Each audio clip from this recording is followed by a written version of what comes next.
እንደምን አመሻችሁ ተመልካቾቻችን። የዕለቱ የቢዝነስና ምጣኔ ሀብት ዘገባዎች ተጀምረዋል። አስቀድመን ከኢትዮጵያ ንግድ ባንክ ያገኘናቸውን የውጭ ሀገራት የገንዘብ ምንዛሬ ተመን፣ ከብሔራዊ ባንክ ያገኘነውን የወርቅ ዋጋ ተመን እንዲሁም የዕለቱን የነዳጅ ዋጋ ተከታትለን እንመለስ።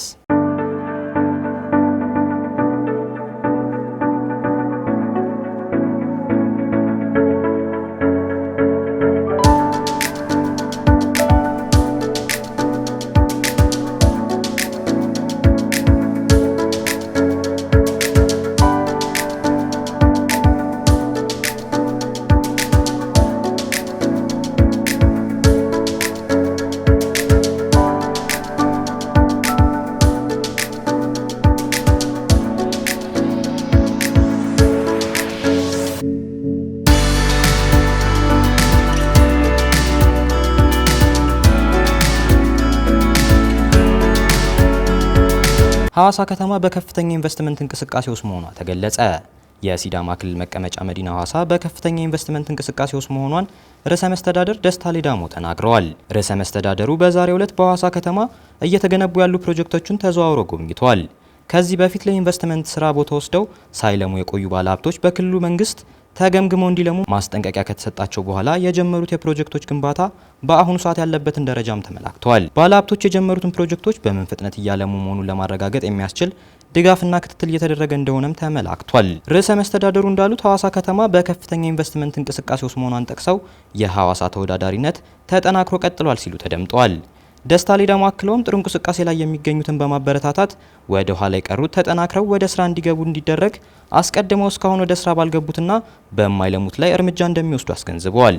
አልሚ ባለሀብቶች በበኩላቸው ከተማዋ በትልቅ መነሳሳት ውስጥ መሆኗን ገልጸው በተለያዩ ኢንቨስትመንት አማራጮች ተሳትፈው የተለያዩ አገልግሎቶች በመስጠት ለራሳቸውና ለሕዝቡ ተጠቃሚነት በመስራት ከክልሉ መንግስት ጎን በመቆም ተሳትፏቸውን አጠናክረው እንደሚቀጥሉ ተናግረዋል። በተጨማሪም በክልሉና በርዕሰ መዲናዋ ሐዋሳ ያለው ሰላምና ጸጥታ ሁኔታ የሚደነቅ መሆኑን አብራርተዋል። ከተማዋን ለነዋሪዎችና ለጎብኚዎች ምቹና ሳቢ ለማድረግ ባለሀብቶች ከሚሰሩት ልማት ስራዎች በተጨማሪ የክልሉ መንግስት በልዩ ትኩረት እየሰራ እንደሚገኝም ስለመናገራቸውም አሻም ከክልሉ መንግስት ኮሚኒኬሽን ጉዳዮች ቢሮ ያገኘችው መረጃ ይጠቁማል። ወደ ውጭ ዘገባዎች ስናልፍ ዩናይትድ ኪንግደም ኢኮኖሚያ በ0.5 በመቶ እድገት ማሳየቱ ተመላከተ። ያለፈው ወር የዩናይትድ ኪንግደም ኢኮኖሚ በ0.5 በመቶ እድገት ማሳየቱን ቢቢሲን ጨምሮ በርካታ የዓለም አቀፍ የመገናኛ አውታሮች ዘግበዋል።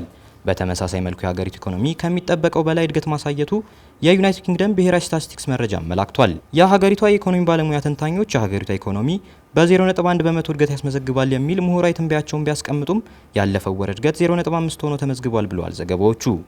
የሀገሪቷ ኢኮኖሚ እድገት ያስመዘገበው ወደ አሜሪካ በሚገቡ ምርቶች ላይ የተጣለውን ታሪፍ ተከትሎ ራሱን በማበረታታቱ ሲሆን እንደ ባለሙያዎቹ ትንበያ ከሆነ ይሄው ኢኮኖሚ እድገት ዘላቂነት ያለው አይደለም።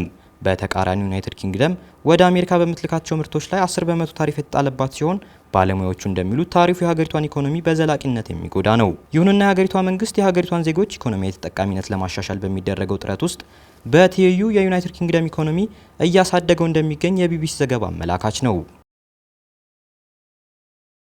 በአርጀንቲና ትራንስፖርት ላይ አጠቃላይ የስራ ማቆም አድማ መመታቱ ተዘገበ። በአርጀንቲና የትራንስፖርት ዘርፉ የወጪ ቅነሳውን በመቃወም አጠቃላይ የስራ ማቆም አድማ ማድረጋቸውን ቢቢሲ በዘገባው አስነብቧል። በሀገሪቱ መዲና ቦነስ አይረስና ሌሎች አካባቢዎች በረራዎች ተቋርጧል። የባቡር ትራንስፖርቶች ተቋርጧል። የሜትር ታክሲዎችን ጭምር አገልግሎት መስጠት ማቆማቸው ተመላክቷል። በተመሳሳይ መልኩ በዋና ከተማ ውስጥ በርካታ ሱቆች ተዘግተዋል ብለዋል ዘገባዎቹ። አሁን ላይ በተወሰነ መንገድ የብዙሃን መገልገያዎች ማለትም አውቶቡሶች አገልግሎት ወደ መስጠት ቢመለሱም አየር መንገዶች እንዳሉት ዓለም አቀፍ በረራዎች በታቀደው መሰረት እንደሚቀጥሉ አስታውቀዋል። በበረራዎች ላይ መዘግየት ብሎም መጉላላት ቢፈጠርም ኃላፊነቱን የሚወስድ አካል እንደሌለን የተመላከተው ካለፉት 2 ዓመታት ወዲህ ማለትም ፕሬዝዳንት ዣቪር ሚሊ ስልጣን ከያዙ በኋላ ሰራተኞቹ አጠቃላይ የስራ ማቆም አድማ ሲያደርጉ ለ3ኛ ጊዜ መሆኑን ዘገባዎቹ ጠቁመዋል። ፕሬዝዳንቱ በመጨመር ላይ ያለውን የዋጋ ግሽበት ለመቋቋም በሚል ያወጡት እቅድ የቱንም ያህል ለውጥ ቢፈጥርም በጡረታ የሚተዳደሩ የሀገሪቱ ዜጎችና ዝቅተኛ የደሞዝ ተከፋይ ህብረተሰቦች ተጎጂ መሆናቸው ተጠቁሟል። በአርጀንቲና የዋጋ ግሽበቱ 200 በመቶ ኑሮ የቆየ ሲሆን ዛሬ ወደ 60 በመቶ መውረዱን የሀገሪቱ ብሔራዊ ስታቲስቲክስ መረጃ አመላካች ነው። ተመልካቾቻችን የዕለቱ የቢዝነስና ምጣኔ ሀብት ዘገባዎች በዚሁ ተጠናቋል።